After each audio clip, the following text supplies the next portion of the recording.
Battery Energy Drink keeps you going.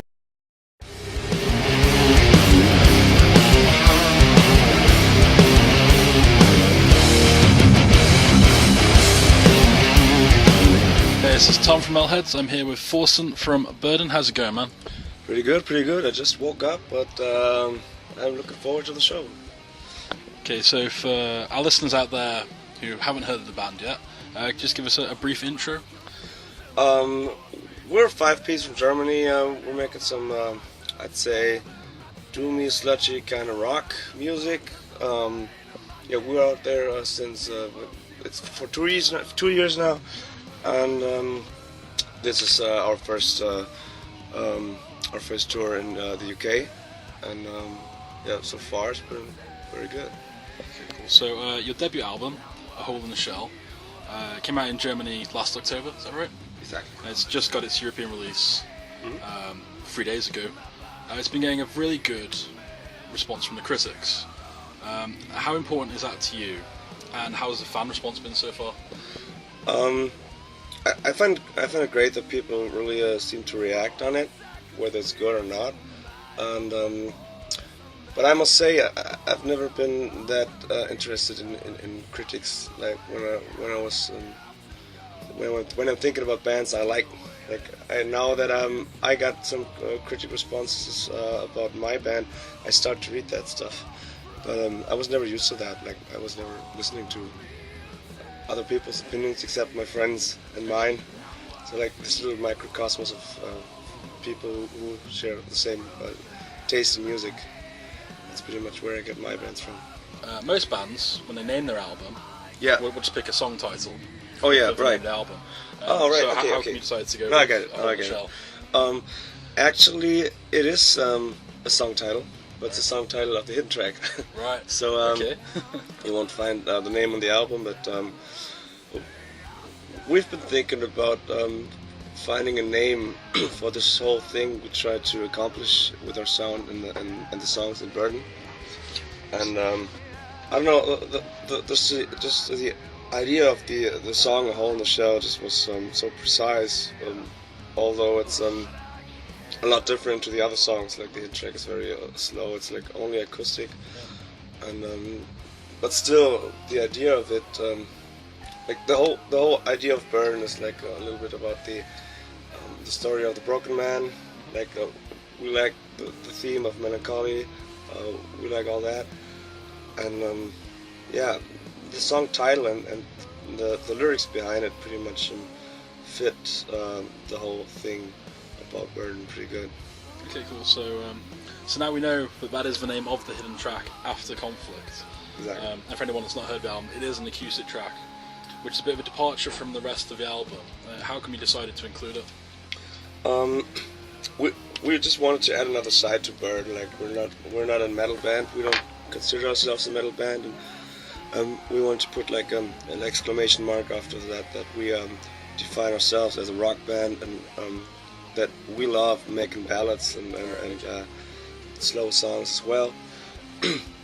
And we just wanted to I don't know, it's just I think it hits you pretty hard when you like listen to the last song and you don't really expect it, and you're like, what the fuck, what's going on there? Like they got some other stuff they can do and they want to do as well. So that's kind of. So can we expect an acoustic EP at some point in the future? Oh, I'd like to do that. Yeah, definitely. But there's no plans for that. But that's a good idea. Maybe that's you just gave me the idea to that. I like it. Yeah. So you've said in other interviews that when you recorded the album, you used a lot of the same equipment that you use when you play live. Yeah. How important is it to get the feeling of a live show on the record? Especially for me, it's very important because I've always been a live musician. I mean, I made some records before that, but never with that accuracy and not with that effort we put in this album. I was pretty much raised musically on stages, so the feeling you try to produce an effect in a venue, in a club, in front of people, whether it's 20 people or 2,000. You want to capture that. You want to kind of have like a momentary image of this this very special happening that is created by playing for people and people giving reactions back and all that. And I'm not sure about if there's a certain way to do it, but I think authenticity would be the key. Just trying to make it sound real and organic. Okay, so the banner at the top of your website heralds you as the return of true-hearted music. What's that statement mean? I think especially live, you can see we're kind of a weird bunch of 5 totally different characters. You can feel that we don't try to hide any of that weirdness. When I do my I don't know, when I do my talking between the songs, you can hear like, okay, he's not really thinking about what he's saying. Like I'm not sitting in the bus and thinking about what I'm going to say between the songs. I just let it happen. And so all we do is letting it happen. Like every show is different. We go on stage without thinking about, okay, what's it going to be now? And I think it's kind of a sign of true-heartedness that you just let it happen. Just like the audience just lets it happen. Like they stand there and wait, okay, what's going to happen now? People could argue that you're part of this emerging scene, which has got obvious links back to 70s rock like Black Sabbath, but also takes heavy influence from 90s rock such as Soundgarden, Down, Sleep, bands like that. But you also take influences from modern bands like Mastodon. I mean, how do you balance such a wide range of influences when you're writing the songs? It's basically the songs happen between Saint D and me. He brings the instrumental parts almost all by his own. He has a very special way of approaching music. It's very different to my kind of how I approach music or writing music. He likes the theory about it. He's very thoughtful. He has an idea behind it, and I just let it flow and I react on that. Like I have lyrics in the back for it, and then we try to it's always like a little struggle between that. What makes the music happen? And in the end of the day, we're 5 people with 5 different tastes of music, and this is where this whole mix seems to I don't know. It's like a cooking thing. It's emerging, right? It's just happening between these 5 different tastes of music. Like I'm definitely from the grunge scene. I love stoner rock. I love a lot of blues, 70s rock. And Saint D is more. He's totally into the 70s rock, but he originated from the black metal, and this is like a very weird combination, which makes the spice, I guess. Okay, does it annoy you constantly being compared to other bands, or to make you strive harder to make a mark for yourselves and to prove yourselves as your own band? I mean, it's always like that. You will always be compared to bands until bands are compared with you, right? So as long as people compare us to bands that are not shitty, that are great bands, that have success, that are true-hearted and do what they want to do, it's just a basic thing. Like you want to compare. I don't know. If you have like some food for the first time, you try to compare it with other food. Like it tastes like chicken, probably. Yeah? And people are like this. You need this relation to other things. And I'm not annoyed at all. I just find it's funny that there's a lot of very different bands we're compared to. So one band that you seem to be drawing a lot of comparisons to is Down. Partially because of sound, partially because of a logo. Are you getting bored of that yet? No, I like Down. Down's a great band. I just don't like it when people say we're trying to be copycats with anything, because that's just not the way it is.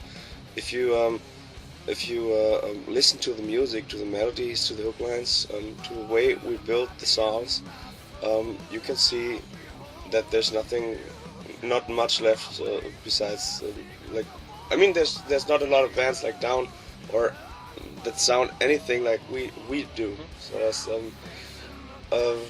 yeah, it's probably one of the first things you can think of. So, Burden started out as just Saint D and Dave, and the rest of the members have been added on since then. So you're actually a young band. We are, really. yeah. But you've been touring quite extensively over the last year. How has this helped you to bond as a band? A lot, especially this tour. It's like the very first long tour, like 3 weeks in a row. You learn a lot about the other guys that you didn't know probably before, because there's no way to escape from opening to the other guys, and it's a very intense experience, and I really feel how I connect with them a lot more. We've been spending a lot of time in the rehearsal room and making a lot of music, but living together is still something totally different, and we grow together and get really strong about it, and I like this feeling, and we're all a little bit afraid of what's going to happen after the tour. Not afraid, but we just combined and bonded like very intense, and after that it's just like normal life again. And rehearsals, gonna see everybody like 2 or 3 times a week, but not 24/7. Okay, so having lived so close for the last 3 weeks, is that going to change the way that you go about writing the next album? I guess, yeah. Especially playing live a lot and in front of big audiences, we could really see reactions about it. And I mean, right after the album, we were already like, okay, next time we gotta do this, and next time we gotta do that. And we have like a long list of things we want to accomplish for ourselves. And this list, as the more we have to do with each other and with our music, the list goes longer and longer and longer. And we're already on writing songs, so that's where we're gonna go on forth after the tour. And yeah, I think we really found our style right after the album. So we're still approaching it. I mean, it's an ideal you always catch running after. You're probably never gonna get, but we feel that we got a lot of more grown up in our music now than it was right before the album, and we just want to bring that to an album as well as soon as we can. You signed to Van Records, who are a small German label that most people in Britain probably haven't heard of. Yeah. How's it been working with them? Fantastic. It's just one of the greatest choices we ever did. Van Records are true-hearted, music-loving people. It's Sven is, I don't know, he offers us opportunities that no major label would give to like debut band. Just like, I think right behind you is the vinyl. You can see the vinyl. It's we just released it with the re-release of the album. It's just a lot of artwork. It's 2 LPs. There's a poster in it, a bonus DVD. It's just very beautiful, very artsy, and a lot of work in it. It's expensive to do something like that. Like, it's always for a label, they have to think about what's going to be left, right? And he's doing all that, and he's totally with us, and he really loves a good-looking album, and he as much as he can, he's at the shows watching us. Like, he really likes our music, and this is the most important thing you can get, which you can't get from any major label. And as you can see, we don't really need a major label, because we're sitting in a tour bus touring with Kyuss Lives. I mean, that is fucking awesome. Okay, so over the last year, you've had the chance to play with some pretty big influential bands like Sigmojo, Soulfly, The Haunted, Grand Magus, and now Kyuss. Are these sort of bands where you've wanted to tour with? And if you could go and tour with any band, who would it be? Soundgarden, for me. Alice in Chains. I would turn loose, especially because both bands are touring again.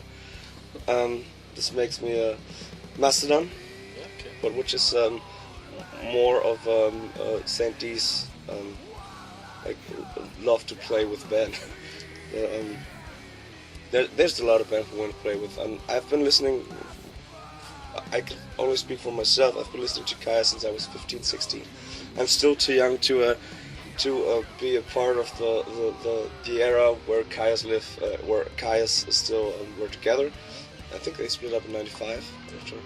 And but it's great for me now to play with these guys and see that they actually like our music, like make us. So have you had much interaction with them on the tour? Yeah, it's like we respect their privacy and we're not trying to invade any room they are in. So we just waited and waited for them to approach to us, and that's what they now do, which is very. They're very polite and great guys, and they're good at partying as well. So we have a lot of fun, and they're very friendly and everything. Like for a big band like them, like on a sold-out tour, they're so relaxed, and we can do whatever we want, and we're very thankful for that. So 2 thumbs up for Kyuss Lives. Okay, so as we said, you're on tour with Kyuss. You've been in Europe for the last couple of weeks. How did that leg of the tour go? Great. It's nice to see in this short period how different people are in different cities. Like in Italy, I was really amazed how ambitious people were about rock music. We are a support band, and they treated us like rock stars. Like I had to take pictures and everything, and it was fucking amazing. Germany was good as well. Like there's quite some cities we haven't played it yet. Yeah, it's been a blast so far. Like we had like our low days and we had our high days, and but after all, the shows all went great.